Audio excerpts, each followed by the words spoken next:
గురువుగారు, శ్రీ తాళ్ళపాక అన్నమాచార్యుల వారు అద్వైత సిద్ధాంతాన్ని అనుసరించారా, లేకపోతే విశిష్ట అద్వైతాన్ని అనుసరించారా? మొత్తం స్వామివారు అన్నమాచార్య స్వామివారు, నేను అన్నమాచార్యుల వారిని వెంకటేశ్వరుణ్ణి ఇద్దరిని అభేదంగా అన్నమయ్య వెంకటేశ్వరుడు అంటాను.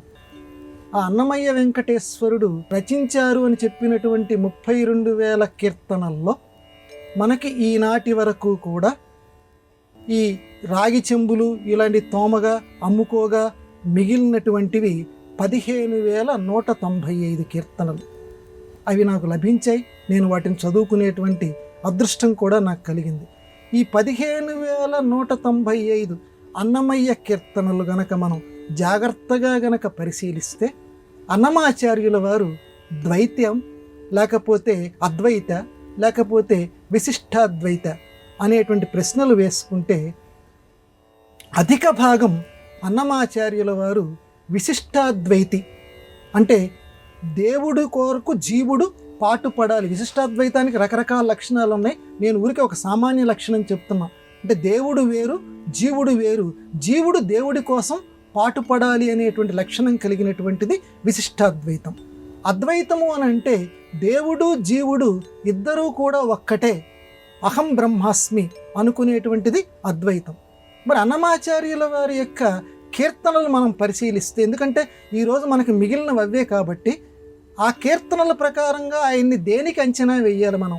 అద్వైతానిక విశిష్టాద్వైతానిక అని అంటే అద్వైత కీర్తనలు కూడా అన్నమాచార్యుల వారి యొక్క కీర్తనల్లో మనకు బాగా కనపడతాయి.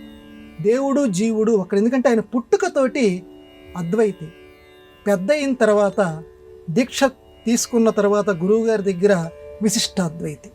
అందువల్ల పుట్టుకతో ఉన్నటువంటి లక్షణాలు కొన్ని ఆయన కీర్తనల్లో కనపడతాయి. బ్రహ్మమొక్కటే, పరబ్రహ్మమొక్కటే.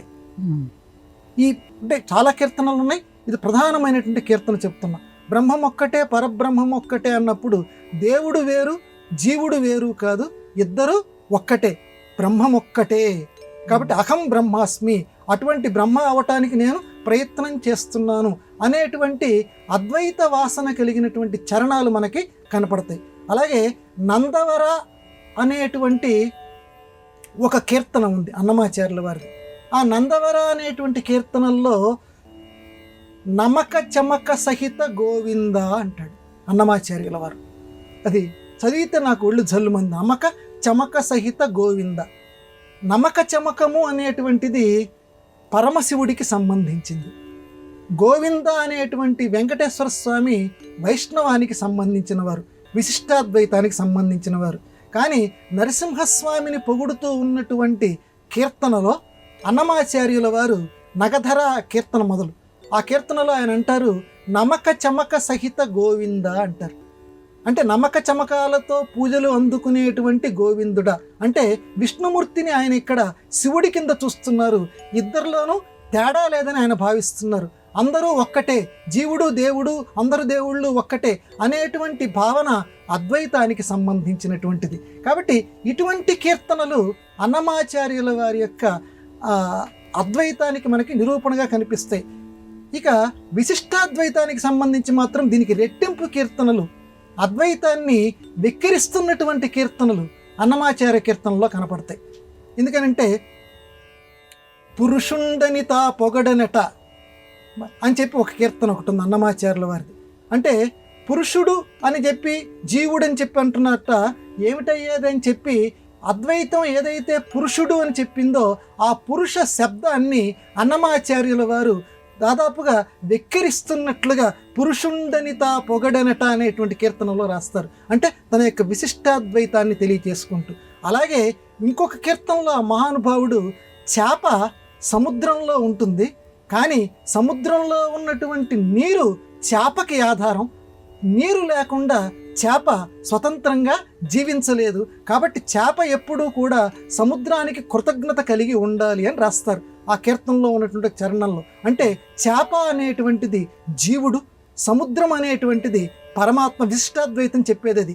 కాబట్టి దేవుడికి నివేదనగా దేవుడి పట్ల మనం ఎప్పుడూ కూడా కృతజ్ఞతతోటి ఉండాలి అనేటువంటి భావం వచ్చేటువంటి విశిష్టాద్వైత కీర్తన ఒకటి ఉంది. అలాగే ఏకాత్మావాదులాల అని ఒక విశిష్టాద్వైత కీర్తన రాస్తారు అన్నమాచార్యుల వారు. ఏకాత్మావాదులాల అంటే ఏమయ్యా, మీరు దేవుడు జీవుడు ఇద్దరు ఒక్కటే అని అంటున్నారు కదా, మరి నాకు ఆకలేస్తుంటే ఎదుటివాడికి ఎందుకు ఆకలి వేయటం లేదు? ఇద్దరం ఒకటే కదా ప్రశ్న వేస్తున్నారు ఆయన.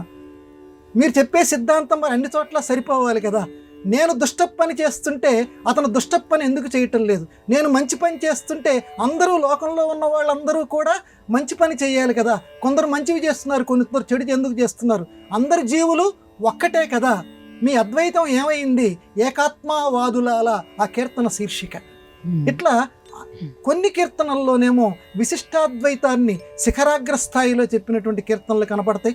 అలాగే నేను మొదట మనవి చేసినట్లుగా అద్వైతాన్ని పేర్కొన్నటువంటి కీర్తనలు కూడా కనపడతాయి. దీనికి కారణం ఏంటంటే ఆ మహానుభావుడు పుట్టుకతోటి, ఇందాక నేను చెప్పినట్లుగానే ఆయన పుట్టుకతోటి అద్వైతి, తర్వాత దీక్ష పుచ్చుకున్న తర్వాత విశిష్టాద్వైతి. అందుకే 2 రకాల కీర్తనలు. మొత్తానికి మాత్రం ఎవ్వరు ఏమనుకున్నా సరే ఉన్నది ఒక్కటే అనేది మాత్రం అన్నమయ్య కీర్తనల్లోని పరమార్థం.